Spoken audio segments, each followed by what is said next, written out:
welcome back. Single 40 podcast. Let's go. So today, you'll notice in our last podcast, we were starting the Make Walking Street Great Again campaign. And I woke up this morning and got on YouTube and looked at Chubbs WC's page, and he's got a video of the new name of Walking Street. It's called Red Street. It's pretty cool, I guess. I guess. I have no idea where that comes from or how they came across naming it that. But the sign's up, and it's a nice, cool-looking sign. So yeah, I mean, at least they're remodeling the place, right? Yeah, the streets were done, and now the sign's up, and hopefully this draws some attention and people start showing up so we can make it great again. I don't think we're going to change the Make Walking Street Great Again campaign to Make Red Street Great Again because it's a new name, so hopefully it just becomes great.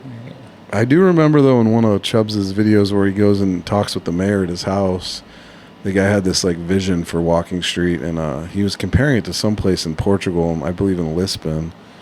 And I don't know if that's the first step in that guy's plan, but I don't know where it's going to go from here. But at the end of the day, if people come and spend money and enjoy, it's going to be cool no matter what it is. Yeah. I saw some comments on his page, and the guy was talking about just call it the Red Light Street. I thought that was kind of funny, yeah. But I don't think they want to call it that. But yeah, they don't want to promote it, I guess.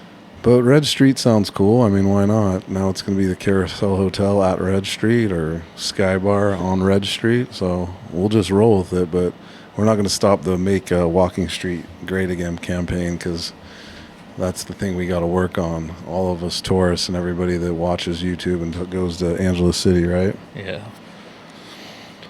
So, me and Glenn today, we're talking about what we're going to do on the podcast. And, full disclosure, this is probably our most unorganized podcast when it comes to topics. But we've been watching a lot of stuff of other people's content on advice of how to build your channel and how to get more engagement. And I don't know, we're starting to learn that we need to be more in front of the camera. Obviously, I'm in front of the camera when we do the podcast. Glenn's in the front of the camera today for the first time on a podcast. But just producing more content with us in front of camera is something we gotta focus on.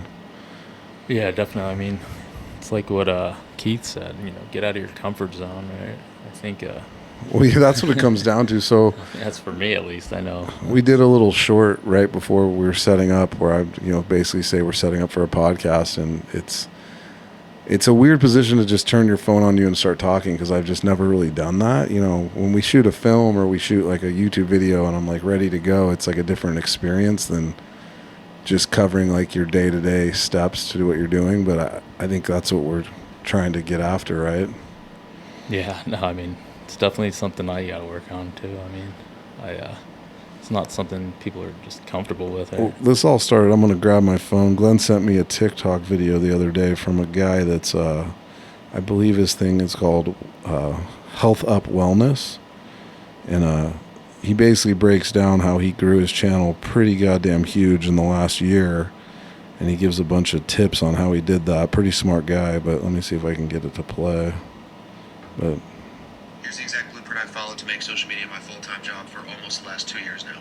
In March 2023, I started this TikTok page. July of 23, I started the Instagram. And December of 23, I started the podcast. In that time, the TikTok has amassed a following of 1.3 million people, the Instagram 360,000, and the podcast has climbed as high as number 3 in the national charts in health and fitness and has been charting for 13 weeks straight. It comes down to 6 things: consistency, communication, confidence, competence, conviction, and authenticity. Consistency is the first one. Post. So that's how he starts it off, and obviously his numbers are amazing. He's in the fitness space, which obviously has a big following. I watch a lot of fitness stuff on YouTube and TikTok and whatnot. But hats off to the guy to grow that fast. That's fucking awesome. He said he was top 3 podcasts, which, that's what I'm striving to get to, right? And he's done it in a year, so it's pretty fucking cool. Consistency, right? That's the hardest part I think a lot of people have is just producing things and staying with it. Yeah, you got to just keep producing. And he talks about confidence. I'm not somebody that I think I lack confidence, but I'm definitely not confident of just always turning my camera on and talking to it about, random shit. It's more the podcast thing. Obviously, I'm extremely comfortable in, especially talking to other people and having those conversations. And I enjoy it, and that's probably one of the reasons I'm comfortable. And I think it comes down to I don't enjoy turning the camera on me on my phone. And that's probably where the confidence and lack of wanting to do it comes from, and I got to learn to enjoy it, I think think what it is, for at least for me, it's not your first instinct, right? Like you go somewhere, like we're on vacation, we're doing stuff, like I'm not going to get the camera and turn it around on myself, like, which most people, that's the first thing they do, right? Oh, look at where I'm at. This is like, and so I think we just got to get better at, like, oh, fuck, we're doing something. Let's film it, No, definitely. And then remember, so Lost in LeBlanc, that guy's got a huge travel page. He's a really good YouTuber.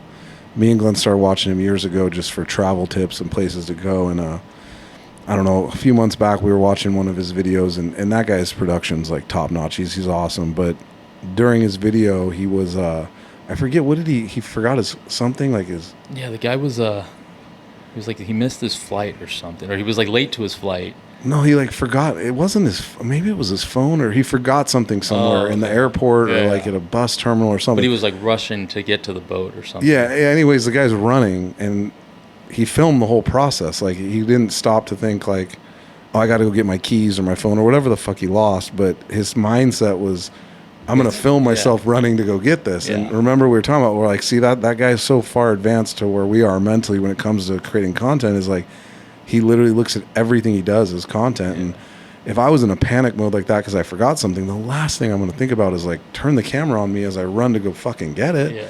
No, so, I mean, that was kind of inspiring to see him do it, right? And when we were just talking about it, I kind of thought about that, but that's kind of the mindset you got to get. And obviously we've talked with other vloggers and we always get their advice, and I think sometimes we're just not taking people's advice, Yeah, I mean, not giving, not caring about what people think. I think that's like the biggest issue with, you're all worried about what I look like, what am I saying, or, that becomes an issue. So no, definitely, you got to like leave all your insecurities at the door and just not worry about it. And no matter what, it's like you're trying to get people's attention. And at the end of that guy's video, he talks about authenticity, and we can get super deep into that.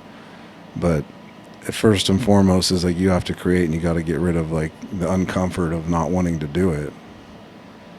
No, definitely. I think it's just remembering as well. Like, I mean, how many times like I'll have a camera, but we'll do stuff and I won't turn it on, or I'm like, fuck, I should have filmed that. Or I think that's, yeah, no, we got to create that habit, right? Yeah, and I think to scale this thing, like you said, attention is key, and creating content is attention. So. Well, another thing the guy says in that TikTok I started playing for you, is he makes a comment about like, just shoot an 11-second video and post it and just keep posting, and that's where you get the consistency, and that's where you get the discipline to keep doing it, right? And anything can be content, and that's, I think, I mean, me and Glenn are always trying to create the best video or, the coolest podcast, and I think we get lost in the quality over the quantity, like we let the perfect ruin the good, where we just need to keep making content, good or bad. I mean, some of it's going to be shit. I mean, we've made stuff that's shit that we've put time into, right? Yeah, definitely. So it's like, you just got to stop worrying about that and just,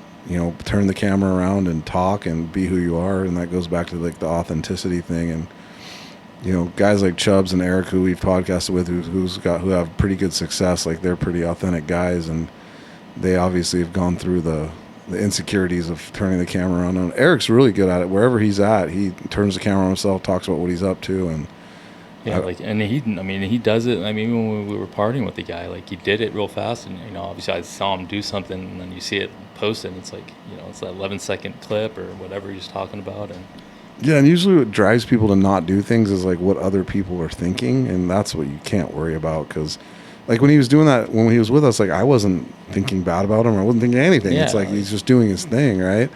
I don't deal with that as much as just the uncomfortableness of, I don't like the way I sound on video, and just turning the camera around. And I mean, even right here, when I started to film that little thing before we started, it's just me and you. Yeah. Like I've known Glenn 30 years. Like I don't give a fuck what he thinks. Like when it comes to that, and it was still like an uncomfortable second to like, all right, just fucking do it, Yeah, no, it's. I mean, I got to get through this too, because for me, it's like, obviously, I feel comfortable talking to anybody, but you put the camera, once it's filmed, it's like, like talking to yourself, right? Yeah. It's like, think about how many conversations you have in your own head throughout the day. It's like just having those with the camera. It's all it really is. That's what I'm trying to tell myself, because I'm obviously always thinking and planning and worrying and You got to take Sammy's advice, man. No shame, and wing it. No shame and wing it for sure. And like our first podcast was a complete wing, you know, and this one, we're just winging this one too. We didn't really have much to talk about, but we started talking about this before we started. And it's like, yeah, let's get into this and just, you know, talk out the whole process.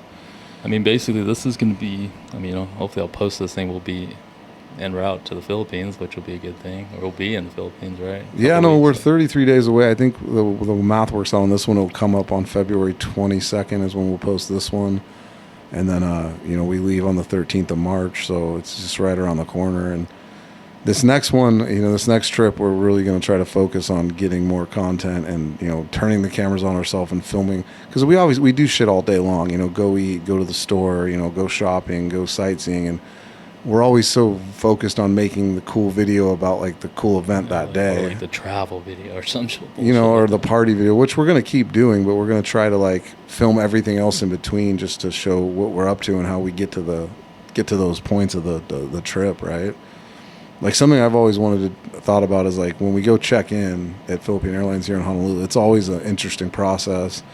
And God bless those girls that work there. Like they're working hard, but we got to film it and talk to them and tell them about the channel and just little things like that. And it's also a good way to spread the word about the channel is just tell people why you're filming and what it's for. And then maybe they check it out, maybe they don't, but it's a numbers game, you know, the more people check it out.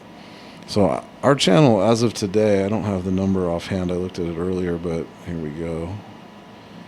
We're at 2,854 subs, which we're extremely proud of to do that in a little over a year. And like we've always said, we know it's going to be a slow process, but obviously we want to grow this thing into, you know, as many as we can. And, you know, a lot of the friends we've made are up in the 20,000 range, and we're just trying to get there. And I think putting out more quantity is probably one of the things we need to do just to get it out in front of more people. And, you know, I don't know for you, but like when I see a cool short or whatever, like there's like two things that happen. Either I watch the whole thing and I go to the next, or I watch the whole thing and I enjoy it. I click the person's page and then I look at their other stuff and then subscribe. So I'm trying to think of like the process I go through mentally to actually just to subscribe to somebody. Yeah, no, definitely. I mean, it usually starts with like a short, right? And then when if it's something like I think it's funny, or I usually send it to you or send it to somebody else, and then I like dig into their, you know, channel and see what they're up to. So yeah, and then there's like the search factor. Like whenever we're going somewhere new, like recently we've been looking at going to Vietnam and came across this Da Nang place, and you know, so I type it in the search thing and then it pops up, and then obviously you're looking for somebody that looks like they're kind of do stuff you're going to do. Obviously the thumbnail at that point is important because I'm looking at Da Nang and there's plenty of videos up about it, and you know, looking at the different people's topics. Like I stay away from the negative ones, like watch out for this scam in Da Nang. But I look for the ones like, you know, top 10 things to do in Da Nang, and then, you know, one of those will catch my eye, and then I'll watch the video, and then if I enjoy the video, you know, I'll look at the person's page and then, you know, possibly subscribe at that point. So I think that's like, you know, the process I go through on subscribing to other people. But I mean, at the end of the day, if you just keep putting stuff out, you can't really go wrong. And like Keith's advice, you know, it's uncomfortable, like you got to tackle it, right? yeah, no, it's definitely something I've been telling myself to work on this year, you know, because I think, I mean, obviously it's been pretty cool to see this channel, you know, like kind of grow for the little time, you know. I mean, we try to make videos when we're working and shit, so it's like I wish we had more time to just produce stuff. So, and that's something I'm going to try to do this year too. Yeah, it's like one of those things. It's like catch-22, right? Like you wish you had more time to produce more of it, but the only way you're going to create more time to produce more of it is by producing more of it and making it a full-time job. Because I love those success stories. There's plenty of people I've seen on YouTube that I've watched, and you see their progression where they're still working and they're making the content, and then, you know, years later, months later, whenever it is, you see that transition where it's like, I'm now full-time YouTube. Like that guy said at the start of he's been full-time for 2 years now, and like that's so cool to see people hit, right? Like, no, I mean, what else? Like, I don't know what I want to, I mean, I'm not trying to work, you know, the rest of my life. I want to do something I enjoy, and if it's traveling, making videos, and, you know, talking to people and getting to know them, fuck, dude, let's do it. Well, the age thing, like we watched a podcast, Glenn sent me a podcast he came across last week, and I was watching it while I was working out, and it was an older gentleman in his 50s that started, he was in his real estate is the niche he's in, And Yeah, that guy was good. yeah, no, he had a lot of cool insights, and he started his first channel at 45, kind of similar to us, and he wasn't pushing like the quantity thing. He was pushing just the starting it thing and just doing it. And he made some really cool points, like everybody has hobbies and passions, right? Like everybody has shit they like to do, and it's like that's what you stick to. And that's why me and Glenn started our page. Is our hobby and our passion is traveling, and obviously traveling to Angeles City and the Philippines and whatnot. So that's where, you know, our stuff was born out of. So that hit home with me when he said that. And I've got friends that are big into, you know, football. I got friends that are big into hunting, whatever. And he basically says, like, if you start making a video, you know, when you're 45, one video a week till you're 55, 10 years, you know, he goes over all the math of that. And he's like, you know, you're going to have X amount of videos up. You're going to have, you know, anywhere between 10,000 and 100,000 followers, depending on, you know, the quality of your content, what you're talking about. And then when you do hit retirement age, like, you have a job if you want it, making content, and you've slowly built that structure and that, you know, foundation over literally. I think he says take an hour a week and make one video. And he says simple phone video, you know, and just talk about if it's fishing, what your interests are fishing, and film yourself fishing, whatever it is. And that made a lot of sense. And obviously we were kind of wanting to go faster than the 10-year path, but I think for anybody that wants to do this, they should just go for it, and whatever path that is. Yeah, I mean, the one thing that I got from it was, I mean, he talks about, like, as you're older, starting it, like, helped him because he had a lot more life experience. He had more stuff that he'd like to talk about. And, yeah, no, he was funny, right? Because he's like, there's too many 20-year-old life coaches out there. Yeah. That was You know, and obviously people that are, you know, older have way more life experience. We're 45. Like, talk to somebody that's 80 and they've been through a hell of a lot more than us. But it was a good perspective because, you know, a lot of young people start these things, as they should, but you have a different level to offer when you're in your 40s. And if you, like, look at our situation just with, like, the travel in the Philippines, if we started the first trip we went on, like, we didn't know what the fuck we were doing, you know? Yeah. I mean, we literally went with a bunch of older guys who did have experience, and I'll never forget this. Like, this was the first trip Glenn came. It was the second trip I came, and we went to Angeles City first, and then the plan was to go to Boracay after, you know, a couple days in Angeles. And me and Glenn were so novice when it came to traveling. We didn't, I mean, obviously, you know, this was 10 years ago? Yeah, I mean, So call it, 16, say we're 35 years old. So we knew how to use the internet. We had smartphones at that time. Like, I had an iPhone at that time, but I never thought about going on the internet to book travel or look for places to go, right? So we had heard from the group that we were traveling with that Boracay was a cool island to go to. Anyways, let me get to the point of the story. So we go with our friend down to a hotel that has a travel desk, and basically he's telling the lady, we want to go to Boracay, we want to go, you know, on this date, which was like 2 days from where we were at, and we need a hotel and we need a flight. And this lady starts, you know, handling it for us, and Glenn notices she's on, like, Yahoo Travel. Yeah. And she's, like, books a hotel for us on Yahoo Travel, like, goes to the airline website, books it. And we walk out of there, and Glenn's like, why the fuck don't we just do that ourselves? Yeah, I think that was the last time we ever. Well, yeah, it was totally the last time, but, like, that's how, like, fucking novice we were to traveling. We didn't know anything, you know? It's like, it never really dawned on me, like, we could just do this ourselves.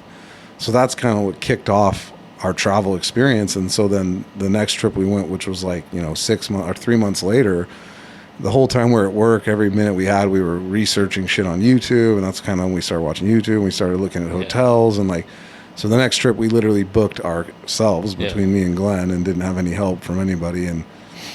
But back to the point, it's like, if we would have started the channel then, that would have been a cool experience for people to see. But now that we've been doing it for, you know, over a decade, we have a lot more to offer in regards to, you know, the way we like to travel to share to people. But that's what I kind of thought about when he was talking about like life experience in regards to our channel, and like what we talk about and whatnot. And then you look at like the partying and, you know, the Angeles City side of it, like when we didn't have money and we would just go in and check the bill every 20 minutes. And now we live a different life, but now we've learned the hard way of like spending too much money, and like we've learned, you know, what bars we should go to, and the life experience thing's big, right? No, it's definitely helped us. I mean, even just like being able to budget a trip, right? I mean, when we didn't have much money, like we didn't think about that type of stuff, about budgeting. We just go up with money and we blow it all, And then we'd leave, And then yeah. we'd leave. And now it's like, because we're staying longer, we're doing more. It's like, okay, how much money do we need? This is how much. And I mean, I don't know if people watching this or see how we roll. It's like, yeah, like when you get together with your buddies and you put some money together, you have the best time of your life, Oh, definitely. And that's basically like what we've been doing. And I think a lot of the little shorts that we'd make before, it's like we talk about just if anyone's interested in how to do this, like it's something we've learned along the way. Well, a lot of guys too that start the YouTube, they get into like the consulting side of things, and like our buddy Eric does the nightlife tours and whatnot. And I'm not saying we won't get into that. We just we're not set up for that at this point. But there's a lot of knowledge you can spread, and knowledge and education costs money. But I mean, that's why you should hit us up now, because we're not charging you. Like we'll give you whatever advice you want. We'll help you out. We'll plan a trip. And I always tell people that we're trying to get like buddies from back home and whatnot, like, Yeah. I'll plan the whole trip out. Just come. Like, you don't have to worry about shit. And then this last trip, like, we took my sister, and I was talking to her a couple days ago, and she said the best part of the trip for her was whenever she goes on vacation with her family, she's like the planner, right? And she's like, you guys have that country so locked down. She's like, every move was like strategically made. Like, I didn't have to worry about anything, like from airport to van to hotel. And she's like, it's kind of like, stress free. And I was like, oh, well, I'm glad you noticed that, because I'm the one stressing trying to get you to where you need to be. But that was by far like the smoothest. I mean, especially with the big group we had, it was pretty smooth travels. Definitely. So back to the channel, we had an interesting offer come our way this week that we weren't expecting. A pretty prominent vlogger and YouTuber told us that he wanted to sell his channel and was asking if we were interested in purchasing it. And when I first got the message, like I didn't even know that was like something that happens, and I kind of couldn't wrap my head around it, if you will. So me and Glenn, we looked at it for a couple days and we talked about it, and it's definitely doable. People do it, but kind of what we came up with is it almost kind of felt like cheating, like, because we're trying to build this thing from the ground up, grassroots, organically, as they say, and buying someone else's channel to like then obtain X amount of followers just didn't seem, I don't know, legitimate to me. Yeah, no, it's I mean, I don't even know how that works, and I mean it still just doesn't seem like it could be. Like, I don't know how YouTube handles that, right? I have no idea. So. Yeah, I mean, there's tons of like legal stuff you can get into. There's no like YouTube marketplace where you can actually market it through YouTube. So like, there's a lot. We obviously went to YouTube to look at videos, and people do it. But we just kind of realized, like, for our vision and what we're trying to create, we want to just create it ourselves, and that's kind of what it came down to. Didn't really worry about the scam or the money and whatnot. And everybody's channel is kind of unique to them, and that's what I kept thinking about. Is like, the guy's got a very successful channel, but it's his channel, and his followers followed it because it's him. And for us to like take it over, switch the name, and then start showing us, it's like a bait and switch almost. Like, it just didn't feel right. And yeah, I mean, I don't even. Yeah, I would imagine a lot of people would be like, "What the hell? Like, what's going on?" And yeah, it just didn't feel aligned with our our ethics and like what we're trying to do. So we respectfully declined, and we'll just keep moving forward, and hopefully we can get up to the level he's at someday. But I'm very hopeful that we can, and I'm not hopeful. Like, I fucking know we will. We just gotta start making the fucking videos and keep going, right? yeah. So that's about all we got for today. Again, we always ask for people to comment for topics or guests. We haven't really received much feedback in that realm, but we'll keep going and keep asking. And we got our next trip coming up, and it's going to be Manila and Thailand for the most part. So anybody that's got any ideas about Thailand, let us know. We got technically we have 3 podcasts set up to do in Thailand with vloggers from Thailand that are all got really cool, successful channels, much more successful than ours. So we're excited about that. I'm not going to tell you who they are because I want to leave everybody in suspense, but a month from now you'll start seeing them, and they'll be pretty cool. We're going to be Bangkok, we're going to be Pattaya, we're going to be in Manila, go hang out with Eric and Makati. That's kind of our plans. We're not sure if we're going to be able to make it to Angeles on this one, but we've definitely set up a June trip. We already booked the flights for June. So we're definitely going to do the Angeles swing in June, and possibly maybe El Nido, depends, but something like that. That's about all I got, guys. All right.